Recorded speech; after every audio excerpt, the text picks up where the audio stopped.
changed their name from Negro to Black. First of all, they used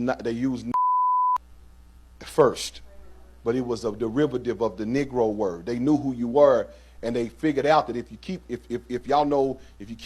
saying Negro, they'll trace it. There's a way to trace who Negroes are. Negroes are a people. It's not just a byword or something white people may came up with or something that we just call ourselves. It is not a bad word. It is not a disrespectful word. I thought it was until I researched it and found out that it is not. Now, I wanted to get that first witness in you so that you get my premise or my foundation, so when I begin to go deeper and really give you definitive understanding, that you will not know without a shadow of a doubt who you are and why you are here and what our purpose in the earth really is. Now, it's very difficult to do this because the majority of our opposition are now preachers. Preachers who have been trained in seminary by white scholars to learn the Bible a certain way. And the reason why we had to go to seminary was it was to educate us with white thinking about the Bible.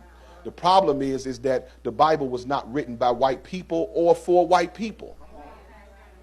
The white boy just told y'all Paul and them was black. He was telling you everybody was black. The Bible is a book about a black people.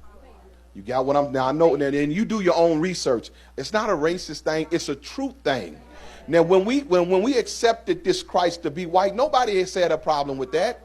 Even though all the evidence, even in the Bible itself, scriptures was telling us, but we still accepted it because we love God, right? But now that we're starting, this is the end time revelation. The Bible, an angel told Daniel, shut up the book to the end. Close it up to the end. Knowledge is going to be revealed in the end. Well, this is the knowledge that God is revealing, because it's very important to know who's who. Are you understanding what I'm saying? And so now that we are trying to find out some things, we have all kinds of opposition and people, even our own people, because it's so difficult for slaves to know they was special. It was something about them.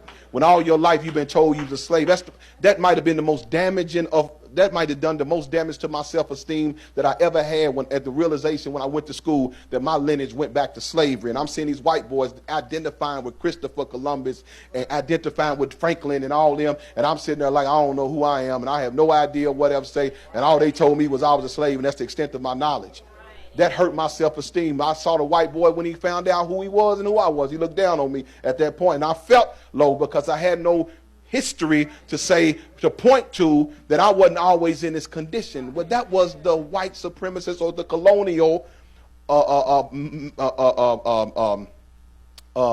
intent to keep you from knowing who you are, so you would never ever want to be more than what they told you you are. So our little thug Negroes in the street are just slaves.